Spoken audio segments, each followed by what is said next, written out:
February is Black History Month.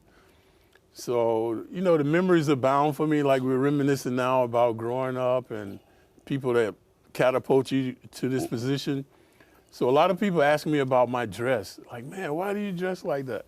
Okay, so when we were growing up and you go downtown, your parents tell you, you got to wear your best clothes, you put on your best manners. That's right. You're not only representing the family, you're representing your race. So that was kind of etched in your mind. So whenever you did something, like when we were on the bus and we were sitting, if women got on, we got up and gave them our seat. So all of these things were stressed by our parents, our coaches, our teachers. In those days, your manners meant more than your jump shot. And of course, education. Education was your way out. Yeah, well, you know, I never thought about going to college. You know, I kind of bounced here and bounced there. Whichever way the ball rolled, you know, I was going that way. It wasn't until I was out of high school that I decided that, hey, maybe I better go to college.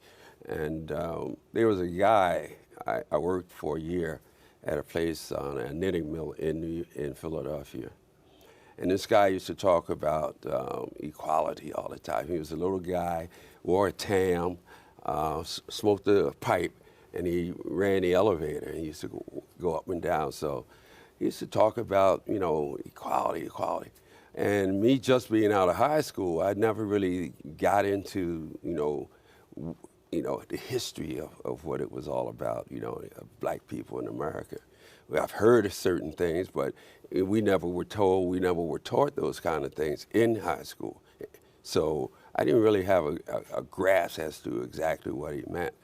And then when I went to college in North Carolina, it came full circle. You know, I understood what he meant. And the year that Martin Luther King marched on Washington, I was working at the time, and I decided, okay, that was a day off. You know, they gave everyone a day off. I took a day off, and I didn't go. And when I went to college, I understood exactly why he was marching on Washington. And it's like a void in my life that I never got a chance to meet Martin Luther King. And as, you know, the years went on, as I played basketball in college, and then he was in Winston-Salem at one point, we were out of town. I wasn't able to see him. Then he passed away. And that's when our first year in the pros in '68. So it was a terrible thing for me, and I've always missed not being able to see it. Yeah, I think for me, growing up under depression and segregation was a blessing, because my parents, my teachers, they used it as a carrot to tempt you.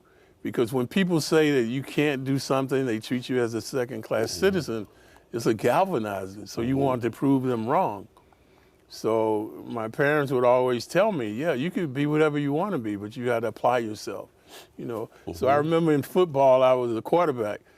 So I'd throw 2 or 3 touchdowns, man, and I'd be bragging, and the coach would bring me a paper where the white guy scored 4 touchdowns. So same thing in basketball. You know, I scored 25 points, he'd bring me the paper. Oh, man, but the guy over here, he had 25 and 15 rebounds, you know. So when you're young, you don't understand that. But what he was doing was, you can't rest on your laurels, son. You know, you got to be twice as good as those guys in order to get the job. So. And that way you develop a tenacious work ethic. Yeah, the work ethic is what it's all about. I'm glad that I was able to go to school in North Carolina and be with a coach like Coach Gaines, Clarence Gaines, because, as you said, my game would not have resonated maybe in a lot of other programs. And he gave me the opportunity to kind of expand myself and be myself. And I think, you know, in terms of a father figure and things of that nature, he was my father figure. I grew up, you know, my father wasn't around. I didn't see my father between the ages of 5 and 19, and he became that figure for me. And when I saw my father, an interesting thing, when I saw my father, I wasn't angry that he wasn't around, because by being in college and getting an understanding of people, I understood that sometimes, you know, people don't get along. And it's not my fault that he didn't get along, it's their fault. And it's not for me to blame. And I accepted him for that, and he always came to me and always said to me before he passed away, he said, Earl, I can never understand how you could be, you know, so forgiving at a time when you really needed me and I wasn't there. And I said, that's okay. Ma took care of it. Right. You know, ironically, in the NBA, that's the case a lot of times. Is the matriarch, the mothers are the catalyst for the family. There's not really a male model there. But in those days, the coaches were always a surrogate parent. Right. They made you do right, you know, do the right thing, go to class, stay out of trouble. So that was a real blessing for us. Yeah. That we didn't really know, you know, that sometimes we hated it because they seemed so strict. But now once you get up and you see, like when I came to New York, you know, I was well prepared, man. Like I had my focus and, you know, my parents had taught me certain things. I was like, well, I don't want to do that. I know everybody else is doing that, man. But my thing was always when I was faced with temptation, what would my mother think?